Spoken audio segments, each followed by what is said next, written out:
আসসালামু আলাইকুম ভিউয়ার্স, কেমন আছেন সবাই? আজকে একটা পিঠা বানাবো আমি। কখনো ট্রাই করিনি। আজকে ফার্স্ট ট্রাই করব। বলেন তো এটা কি পিঠা? তবে আমাদের গ্রামে এটাকে দুধে ও বাটারি দিয়ে ভিজায়। এজন্য একে দুধ পিঠা বলে। আমরাও তাই করব। তবে এর আগে যত পিঠা আমাদের বাসায় বানানো হয়েছে সব আমার চাচি এরা বানিয়ে দিয়েছেন। এরা ভালো পিঠা বানাতে পারে। সবার কর্মব্যস্ততায় আসলে সময় পাইনি, তাই আজকে আমি নিজেই চলে আসছি পিঠা বানাতে।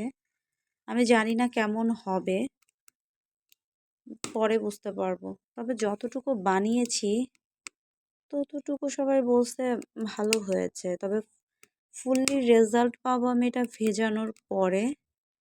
এখন ভেজাচ্ছি তো, এটা মেবি কালকে বুঝতে পারবো।